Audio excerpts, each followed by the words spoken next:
Delighted to wish you a very warm welcome to this first English-speaking webinar offered by Piguet Galland. My name is Vanessa Neal. I'm a wealth advisor with Piguet Galland in Geneva, and we're presenting this webinar in our offices here today, so the webinar on the theme of divorce. You're very many participants with us, so people concerned directly or indirectly by the subject of separation. I thank you all for taking the time to attend, and I confirm our absolute commitment as a team to ensure that you benefit from clear, helpful, informative action items to take away from our session today. We'll spend the next hour together, so please allow me to take 5 minutes to introduce the subject before we progress with our panel discussion and the questions. It's going to be an extremely interactive session. We've decided to avoid rolling out PowerPoint presentations and to share the subject with you in detail.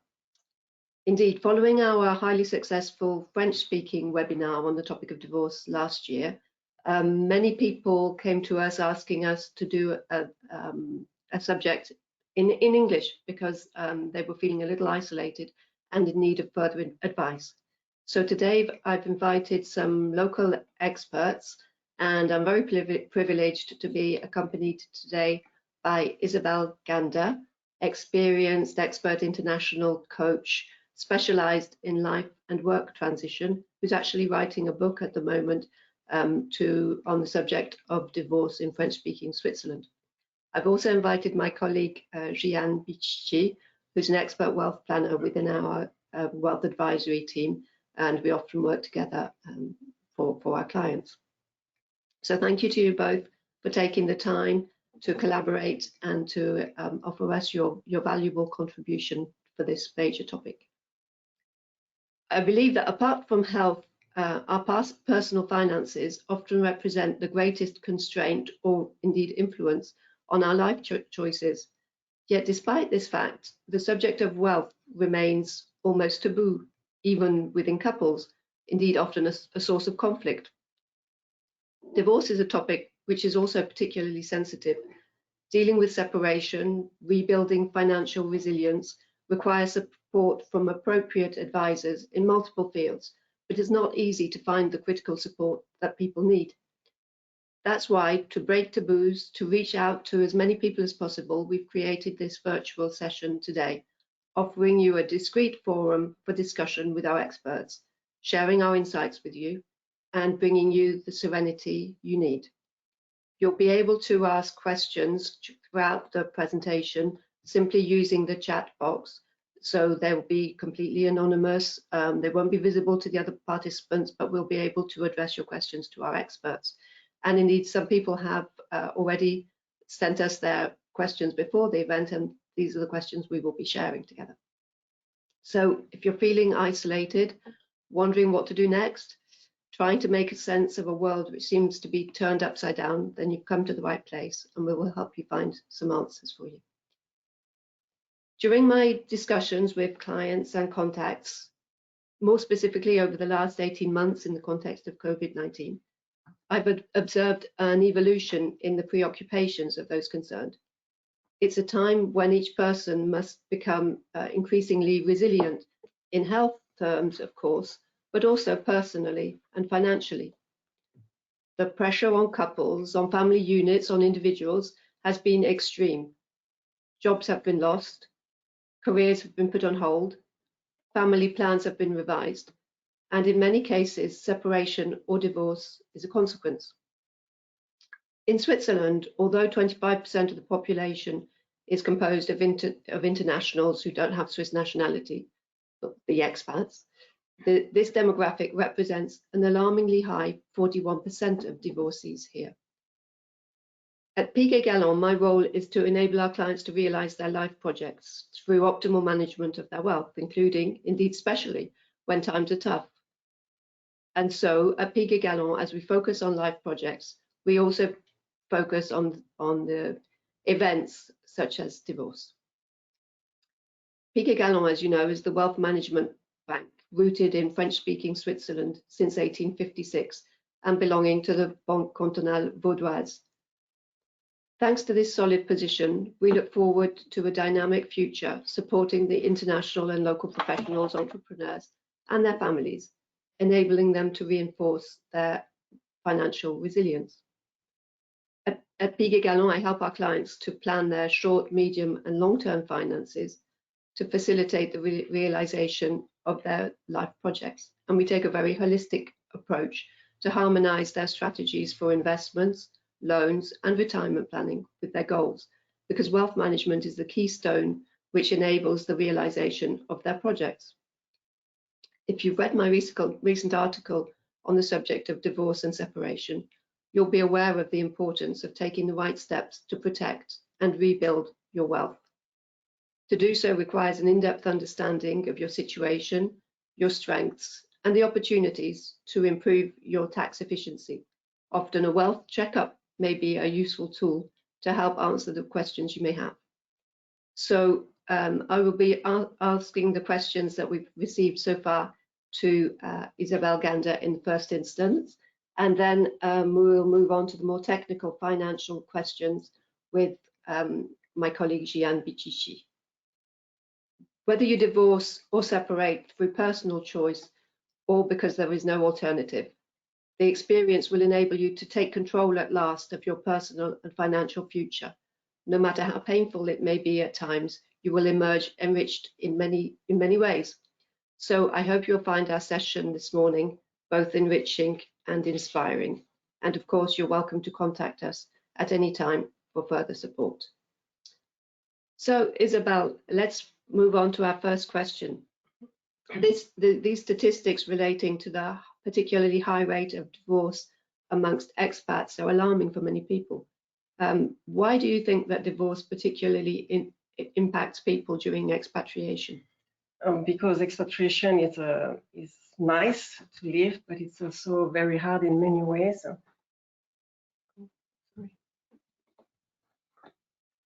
Okay, sorry, start again. So yeah, expatriation can be very nice. You discover a new country, but it's also a hardship. Okay. Okay. No, sorry about that. And you have a lot to deal with. So first of all, you have to rebuild your life, your social life. You have to, if you have children, to put children in your new school. If you work, you have to adapt to your new work. So it's a very big deal. And for the couple also, it's quite difficult because you have different goals. So if you're both working and you don't have kids, it's easier. But if one of your partner is not working, then you have completely different goals and energy, because the one who is working needs to give a lot of his energy to his job, because when you come as an expat, yeah, you have to be very focused on the mission. Yeah, focused and successful, because you have moved all your family for that. So you don't have the choice and you don't want to fail. So you give a lot of your time, a lot of energy, and sometimes you don't have any more this energy for your family. And on the other one, and the trading spouse who might not work feel alone, because he or she doesn't have his friend or her friends anymore, his family or her family anymore, and spending the day alone, discovering a new town, which is nice, but you don't have any more social life. So it's very isolating. Yeah, exactly. So during the evening, you want to share that with your partner, and sometimes the partner is very tired or is not there because he's still working. So it's you have a lot of difference with that. And also one of the main points that we have understood is that if you were both working in your home country and one of you have left he or her job, then you become financially dependent of your partner, which is really also, you can have a resentment on your partner for that. And as I say, you feel really lonely. I believe during your first expatriation as a couple, that was your situation. You had left a job.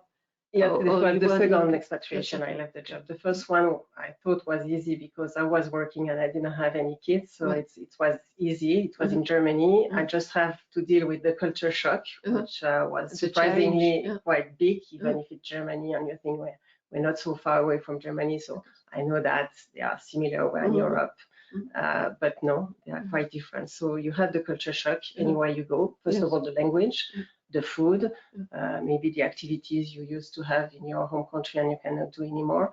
Yeah, you have to deal with that. And the second expatriation I experienced was in Russia. So then I have to left my job for that. I have my 2 very young kids at that time, and this is where it was the main difficult part, because the country is not easy. It's very interesting, but not easy to deal with. And I have to deal with my kids to make sure that they are okay, rebuild my social life and the family life also. And then my husband at that time was really, really busy with his work, traveling a lot, working late at night. So I feel really lonely. And so I rebuilt my social life, which was different from my husband's. Yes, of course. If you don't keep a discussion and really tight, and then it's very dangerous, because there can be resentment for the person from the person who's working, and then you don't understand each other anymore. So it's quite hard.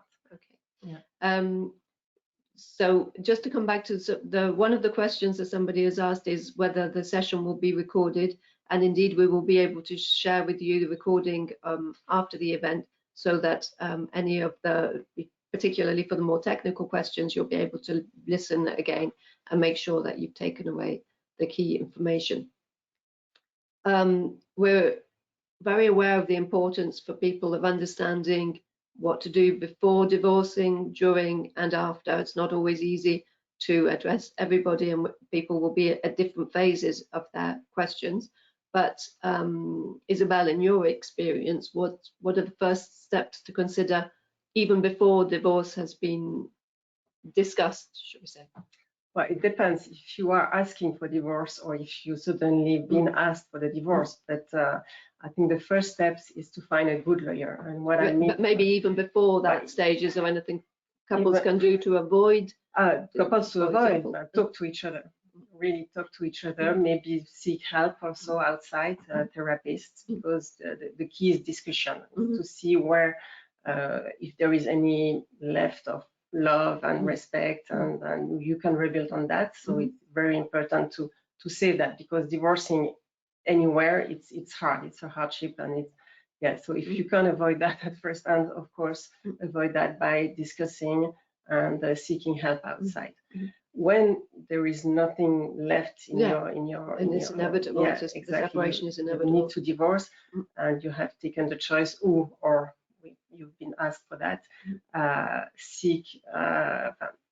Look for a good lawyer. And what I mean for a good lawyer, it's that someone who can speak your language, but be careful, because when you find someone who can speak your language, it might be good in English or in Spanish or whatever, but it might not be very experienced in international family law. So you have to really be careful of the choice of your lawyer, because he or she will be the one who is taking care of your divorce, and it's a big part. But surely it's important to have other advisors too, because simply depending on the lawyer can of course, because you will have to deal with so many different aspects of your life when you're divorcing. So, for example, finance, of course, your assets, your retirement, or it will be in Switzerland. Even if you're young, you have to deal with that at some point. So if it's in Switzerland or in your home country, of course, your kids, which is really important. This is the main point. You have to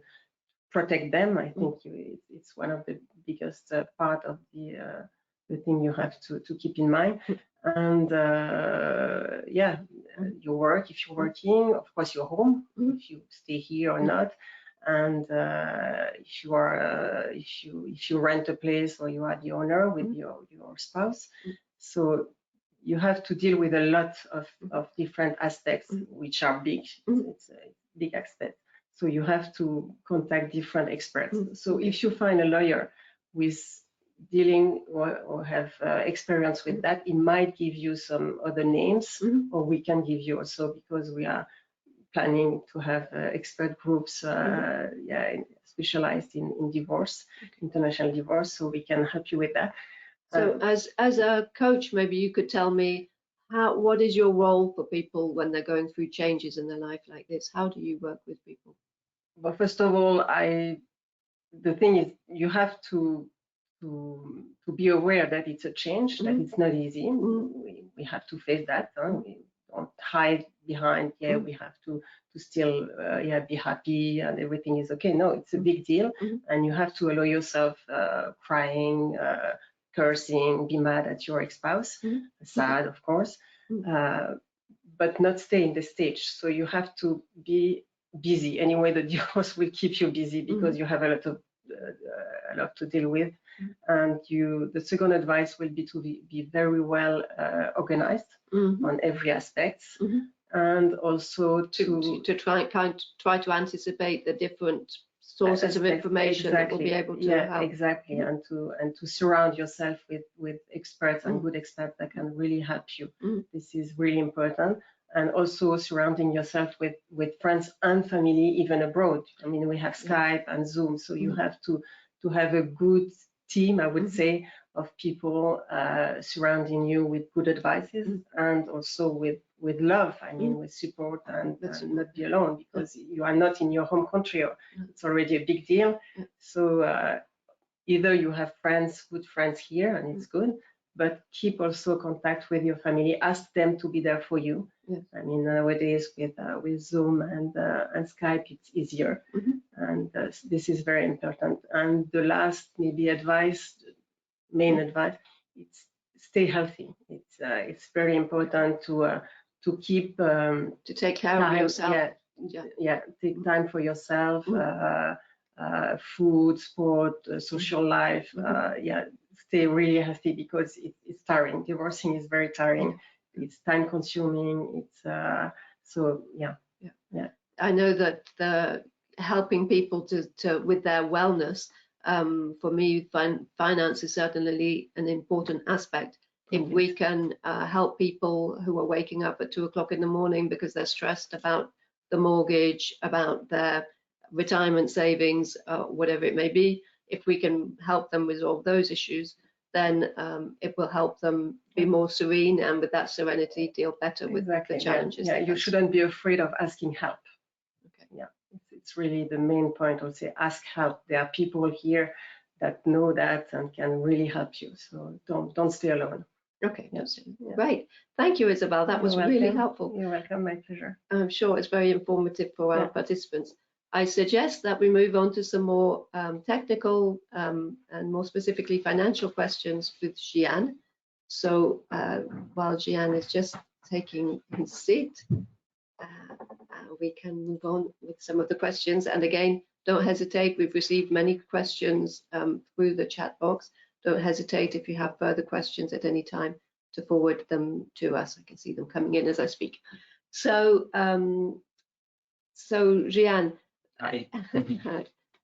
So first question, again, if we can think through the prior to divorce, the divorce itself, and the post-divorce phases of the steps people can take.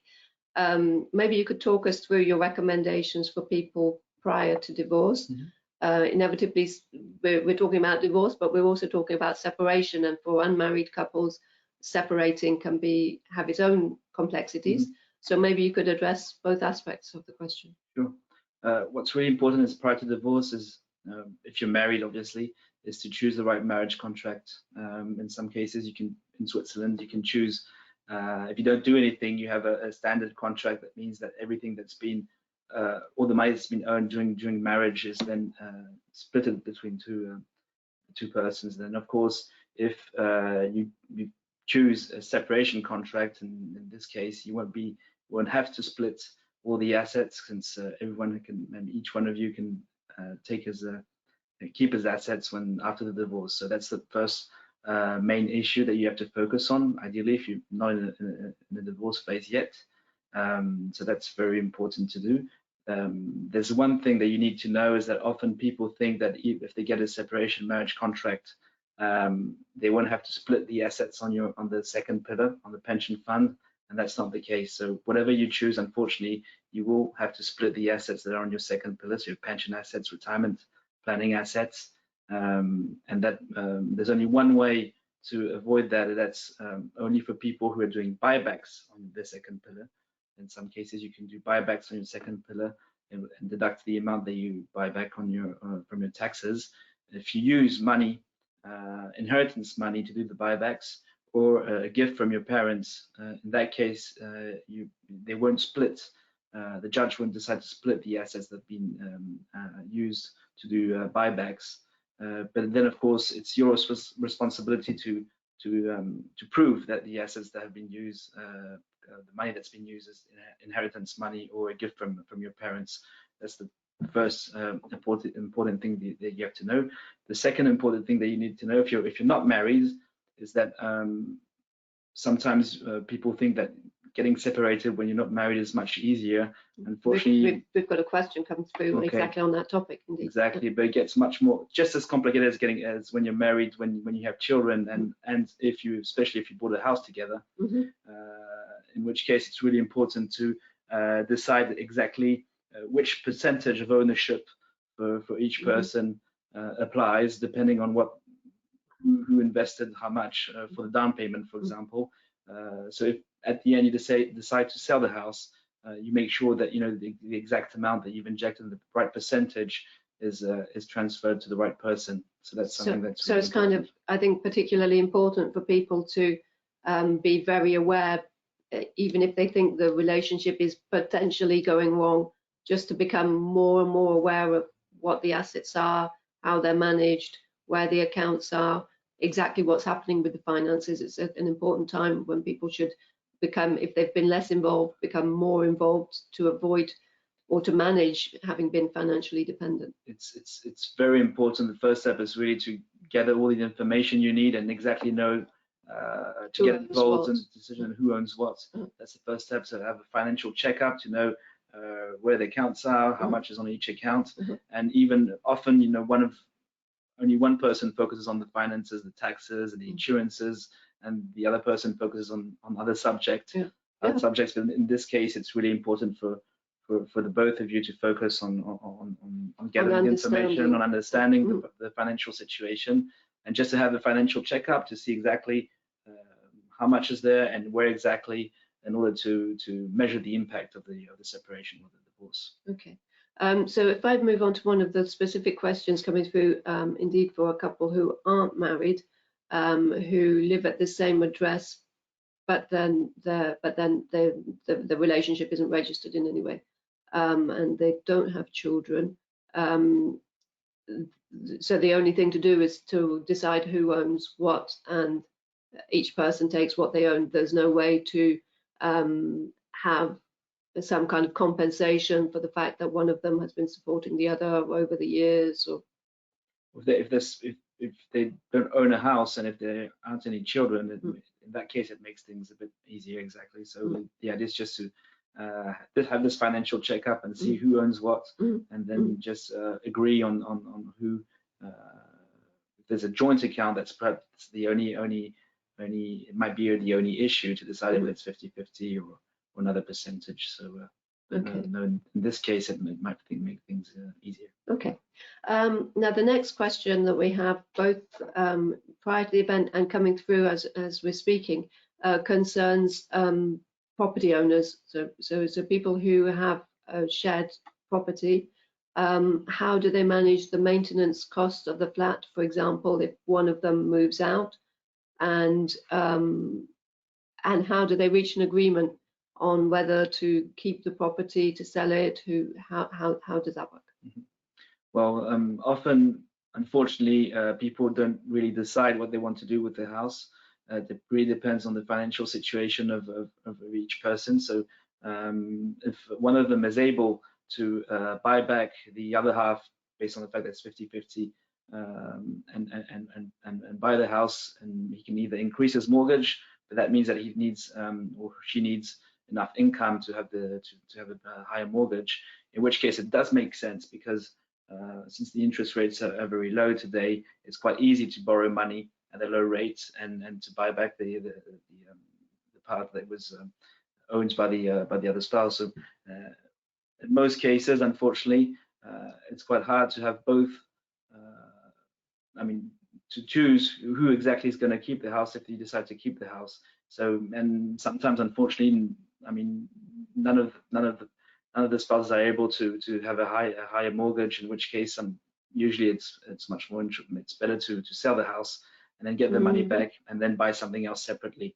It can certainly be a very, very sensitive topic because the family home, people become attached to it. It is, and it can be a real source of conflict. It is. That's why it's really important to have a holistic view and a financial checkup just before the divorce, just to make sure to see what's possible. It's much easier to discuss solutions when you know exactly which solutions are possible than to agree on something and then end up seeing that it's not possible anymore. And often you have resentment because some of them think, oh, well, you've been hiding information from me, and that's when it gets a bit more complicated. So the best thing to do is before you get the divorce to exactly know what is possible and what's not, and based on what's possible to discuss which solution you choose. So that helps with people with the negotiations as well. Definitely, yeah. And to apprehend the future situation Exactly. better. Yeah, it's easier to negotiate when you only have solutions than when you agree on something and half of the solutions aren't possible.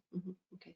And obviously, as we see in Switzerland, there are particular complexities relating to what we describe as grey divorce, so the increasing divorce rate amongst the over 50s, whereas younger generations are divorcing less. The divorce rate amongst the over 50-year-olds is increasing very rapidly. I think it was about 9% of women impacted at that age 40 years ago, and today it's more than 33%, so it's very high. And when in Switzerland specifically, because people tend to not necessarily amortize the mortgage completely, and so the debt tends to last longer. I believe it makes the situation all the more complex for those concerned. It does.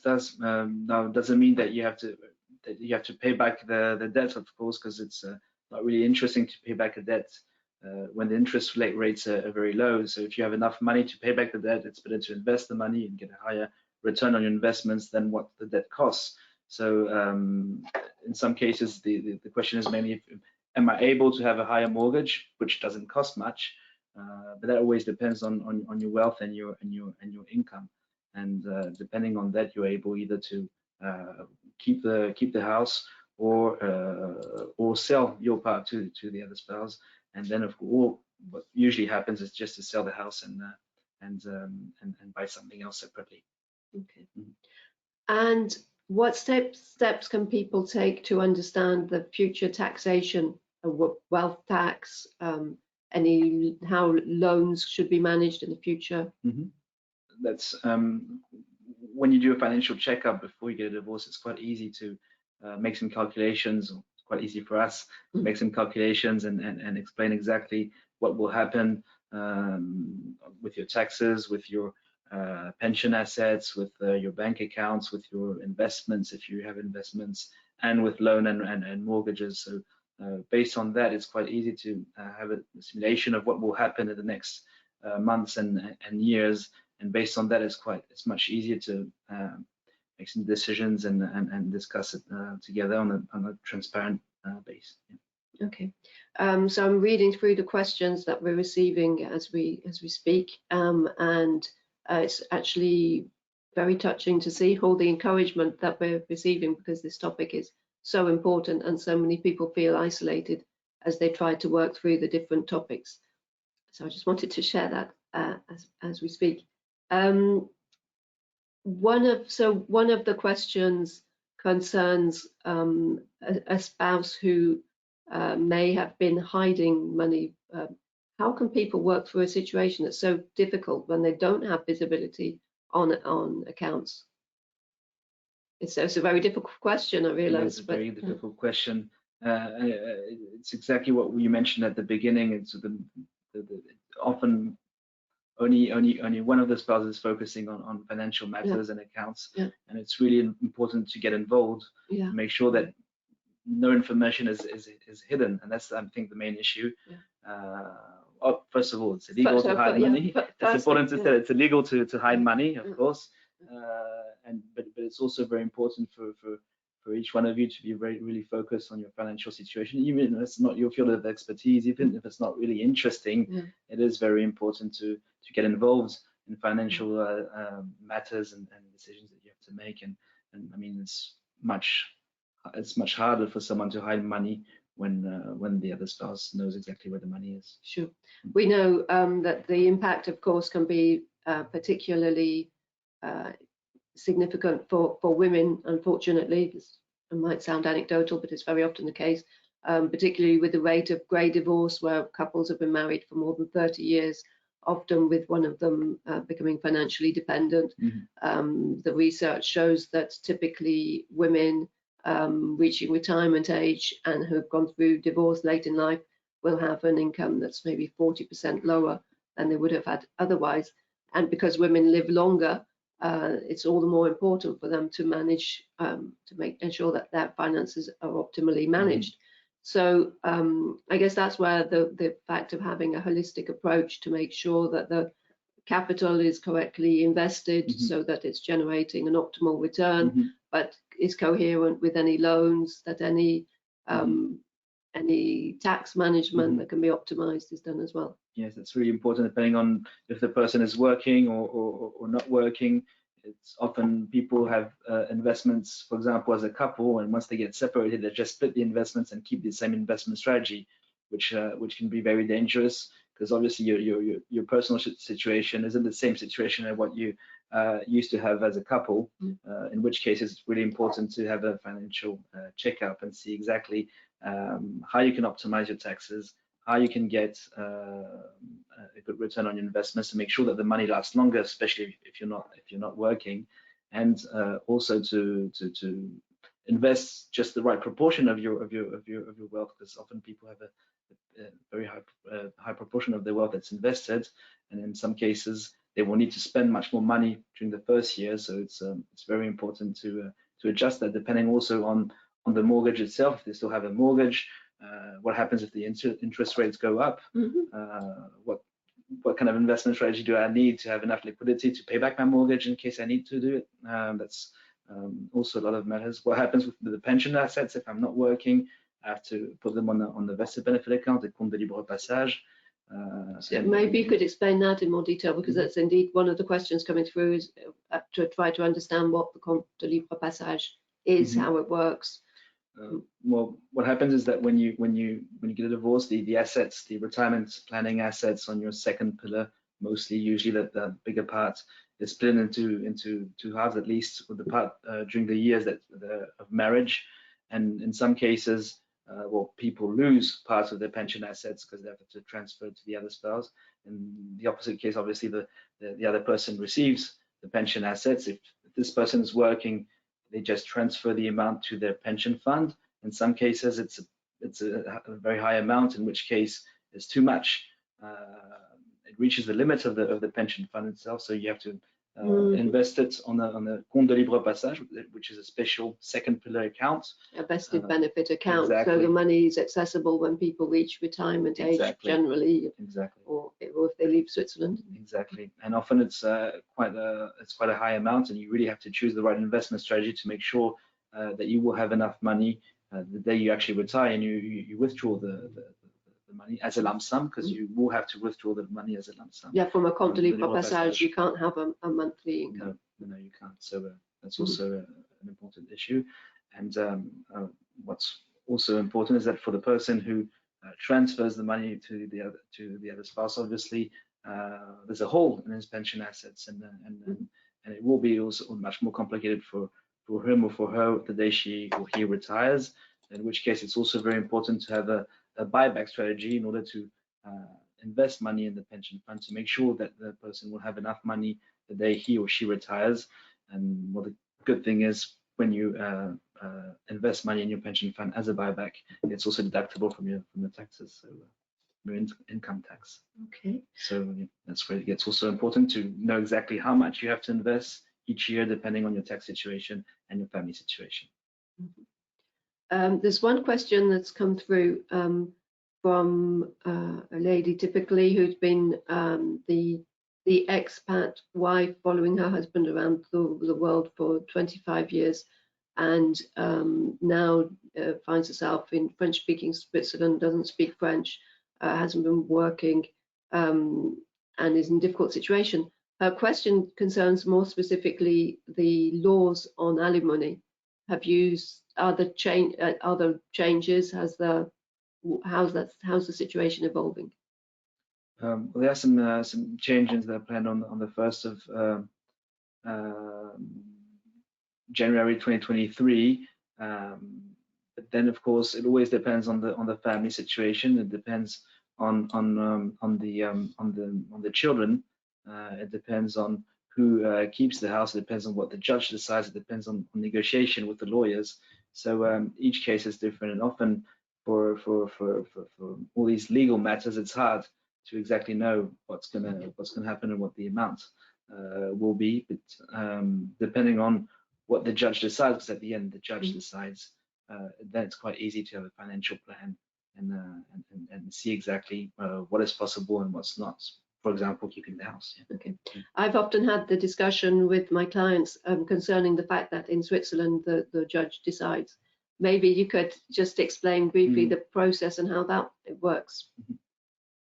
Well, the idea is for the judge to decide, to make sure that none of the spouses tries to negotiate for emotional matters on so children, that one of them doesn't get blackmailed, so to speak, exactly, or negatively influenced by the other. Which is actually a good thing. Unfortunately, in some cases, people actually agree on and negotiate and agree on something, such as, for example, not splitting the pension assets. Both of them are working, both of them have more or less the same salary, both of them are financially independent. They say, okay, well, I don't want to take half of your pension assets, same for you. But then, of course, the law says you have to split the pension assets. So the judge can still say, well, you still have to split the pension assets, which is against what people actually agreed together, which is why at the end in Switzerland, the judge always decides, but unfortunately, that's the way it works. That's the way it works, okay.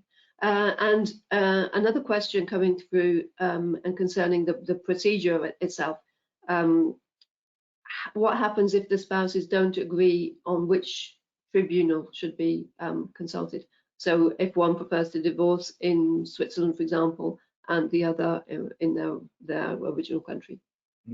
Oh, that's also why it's very important, just like Isabel said, to choose the right lawyer, because at the end it will be decided to divorce depending on what the judge decides and how convincing the lawyers are, and depending on the negotiation. So that's really legal matters, but it's really important to choose the right lawyer for that. Okay, but surely if one wants to opt for one country and one for a different country, that's more of a discussion for the couple than for an independent lawyer, no? No, because depending on where the life of the couple is, on where they got married, there may be some. So there may be legal. Yeah. There may be some legal approach to say no. Actually, you should be divorcing in Switzerland because that's where your life has been based as a couple for however many years, exactly. For example. Yes. Okay. That's a helpful answer for that person, undoubtedly. One of the questions is saying we've referred several times to the wealth checkup. What does it involve? What form does it take? How does it work?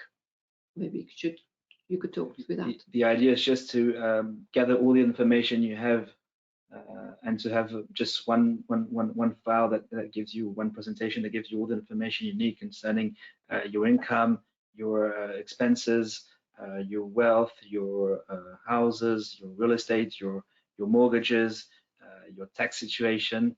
And based on that, it's easy to then measure what the impact of the divorce will be, and to see more or less who will get what before and after the divorce, and based on that to adjust the strategy depending on what your future personal situation will be. As I said, in terms of investments, mortgages, real estate, companies as well. Some people also have their own companies. And pension assets, obviously. Okay. So that's the kind of document that we quite often put together, this information for clients. They give us their tax declarations, the information that they have about their accounts, and we're able to put together a document which presents the wealth as it stands today, and the ways it may be optimized to help them either through the separation or in their future situation. indeed, quite one of the aspects that often comes up around that is if properties to be sold, that moving forward through the divorce and agreements been reached, property's been sold. Sometimes that's a time when one of the partners decides to do this wealth checkup and see how to organize the capital that's resulting from that property sale. Exactly, and that's where people actually decide if they want, first, in some cases, if they want to stay in Switzerland, if they want to move abroad, if they want to buy something else, if they want to just rent a flat, in which case, what do they do with the money that's left on the accounts? What happens with the pension assets that they've transferred to the other spouse, that they've received from the other spouse? And that's where it's really important to have a global view of the financial situation in order to have the right structure. Okay, so we've still got more questions coming through. We still have another 15-20 minutes, so don't hesitate if you have more questions that you would like to forward to share them with us. One of the questions has come through from somebody who hasn't been working during the marriage and who understands that there will be AVS contributions to consider for the future. Could you talk through that? Well, when you're married, you contribute to AVS as a couple. So if one of the spouses works and the other stays at home, in that case, it's not a problem because the one that works contributes for the one that who stays at home. Once you get a divorce, either you're working, in which case you contribute for yourself, or if you're not working, you have to contribute since you're living in Switzerland, but based on your wealth. And depending on what the wealth is, it can be quite high contributions, but that's something that you will have to pay to be able to get your retirement benefits the day you retire. But as long as you're living in Switzerland, even if you don't work, you also have to contribute to AVS. So in some cases, it can be up to 2,000 francs a month. So it's also something that you have to take into account, and we help you to take it into account when we have the financial checkup. Okay, and a very concrete question, thank you to the person who's asking it, concerning the wealth checkup. So wondering whether it's something that can be available as a one-off planning exercise for a fee completely independently to any long-term financial management. And indeed, that's the case. It's certainly something that we offer to people who are intending to open an account with us. But for somebody who wants it completely separately, it's a service that we provide. It costs 1,500 francs to be precise, and we'd be happy to discuss that with you in more detail afterwards. What about the impact of wealth tax? One of the people is saying with the splitting of wealth, somebody who hasn't been managing their finances personally in the past, confronted with wealth tax. Could you talk us through how that works? Maybe in Geneva, possibly in the Canton de Vaud.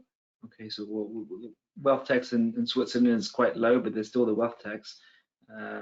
Usually it can be up to 0.7%, 7-8% in Vaud. So not 0.7 or not 0.8. Exactly, up to 1% here in Geneva. So it's not a huge amount. However, if you add up the cost of living that goes up, so the wealth tax and the negative interest rates that you might be paying on your accounts, or at least the 0% interest rate that you have on your accounts, it means that if you have some money on your account, you actually lose 1.5% a year. So if you leave the money on your account for, let's say, 10 years, you can lose up to 15%, which is why it's really important then to have the right investment strategy to be able to neutralize, at least first to neutralize the impact of the wealth tax, the cost of living that's going up, inflation, and the negative interest rates that you might be paying, in order just to have at least 2% return on your accounts to make sure that you can be able to buy the same things in 10 years compared to today. So just to keep your wealth, it's important to have the right investment strategy. And then, of course, if the idea is to get something better, in that case you can also choose a more dynamic investment strategy, but that's also depending on each situation. Okay, in fact there's a question that's come through almost exactly on that topic. The person is saying that divorce, as often happens, can take 5 or 10 years, and during that time the capital has been sitting on accounts not invested because they weren't clear as to how it would be separated and when. So they've missed the investment opportunities over the last few years, and now they're very aware that they need to really optimize the return on the capital that they do have left for the future. So one of the questions that they have more specifically is what kind of a return could they expect on a compte de libre passage? On a compte de libre passage, that would be for the second pillar, the pension assets. There are different investment strategies, but usually going from 25% equity up to 80% equity. So past performance, let's say in the past 20 years, the average return would be from 3.5 to 6.5% more or less per annum, depending on the investment strategy that you choose. Okay. And maybe you could talk about the way that we put those accounts into place, how we manage them, the foundations that we use. So depending on what the plan is, some people are planning on moving abroad, in which case they still have to keep their compte de libre passage in Switzerland, depending on the country they're moving to. And in this case, it might sometimes be interesting not to only open one account, but two accounts, two separate accounts with two different investment strategies, and which allows you to withdraw both amounts in two different tax years, which, since unfortunately you have to pay taxes on the lump sum, on the capital when you withdraw an account. If you have two separate accounts, you pay less taxes if you withdraw 50% the first year and 50% the next year, for example. And if you're living abroad, usually when you live in Switzerland, you pay the tax depending on the canton you're living in. So it would be up to 8.5% in Geneva, up to 13% in Vaud, for example. If you're living abroad, what applies is not the canton you're living in, since you're not living in Switzerland anymore. It depends on where the foundation that holds the compte de libre passage has its headquarters. In which case, it's better to choose a foundation that's based in a canton that has a lower tax rate. In some cases, you can save up to 10%. Okay. And indeed, another question coming through from somebody who is realizing it's going to be a very difficult situation to deal with, that they may have to leave Switzerland following the divorce. And their question is, could you talk through the possibilities for accessing this compte de libre passage for somebody who leaves the country? It depends on the country you're leaving, where you're moving to. Generally speaking, if you move to a country that's in the European Union, you can withdraw the non-mandatory parts, but you will have to keep the legal minimum, which is called the LPP. If you have a look at your pension certificate, there's one part that's LPP and one part that's the non-mandatory part. In French, that's partie surobligatoire. In this case, you can withdraw the non-mandatory part, but you will have to keep the legal minimum until you reach retirement age, or at least 5 years before you reach retirement age. So that would be 59 years old for women and 60 years old for men. If you're moving in a country that's outside the European Union, say Brazil, China, Dubai, or whatever, Thailand, for example, in this case, you're able to withdraw the whole amount. And then the tax impact also depends on the country you're moving to. So that's also very important to plan in advance. Okay, great. Time's moving on. I suggest that we try to deal with them two. We've got lots of questions, so suggest we try to deal with two last questions. For some of the more personal questions that have come through, we'll contact the people personally afterwards to make sure that they have access to the information that they need. So one of the questions coming through concerns estate planning after the divorce, and once finances are being rebuilt. The person realizes that she needs to work out how to transmit her fortune to her children in the future, and would like to know the kind of services that we can offer to accompany her through that process. Sure. Usually what happens is that once you get a divorce, it's quite easy to plan your estate, because you know that normally what's going to happen is that you're going to transfer money to your children. Or to a new partner as well. But that's where it gets more complicated. Okay, it's when you actually have a new partner, and if you get married again, and that he, for example, also has children, that's where it gets complicated. So it's really important when you get separated, when you get a divorce, to have a will, and to see exactly what we can do is that we can help you see exactly what's possible based on how the to law, write the will. how to write the will, and what's possible based on the law. And then there's also some other solutions that you can do with a notary, for example. It's just to sign a contract with everyone who's concerned and say, oh, well, we don't want the law to apply. We want, I don't know, 100% that first goes to my new husband, for example, or to my children and not to my new husband. Because what happens is that, unfortunately, if you die before your new husband, he gets the money, and if he dies later, the money might go to his children as well. So that's also something that's very important and that we have to plan. So something we can do. Of course, we have legal experts, notaries and lawyers that can also help you. Yeah, exactly. We make our extended network available to our clients with pleasure. There were a few more specifically personal questions, which I believe would be more appropriate for Isabel, and I'm going to suggest that she contacts the people specifically to deal with those afterwards. One last question for you, Jeanne. Somebody saying that now that she's financially independent and not so young, somebody has recommended that she should make sure that a brother or a sister has a power of attorney on her accounts. Is that something you would recommend? Well, the power of attorney just means that, you know, in case you're not available, or if you're sick, or the person can manage your account. So obviously, if you trust your brother and your sister, because he's also able to withdraw the money if he wants to, obviously. But it's always good to have a power of attorney and have someone who can manage your accounts in case you're not available, if you're ill or whatever. Or, yeah, exactly. So yes, it does make sense. But what you have to know is that the power of attorney is only designed for for these matters. If you unfortunately you die, or if you have Alzheimer's or whatever, he won't be able to use that power of attorney anymore if you're not able to make your own decisions, in which case it's something different that you have to have. You need is what you call in French a mandat pour cause d'inaptitude, that you can also easily have, which is a sort of a super power of attorney that says, even if I'm not able to make my own decisions anymore, this person will be in charge of all my financial and legal and tax matters. So that's usually what we recommend for in these cases. Great. Well, thank you, Jeanne.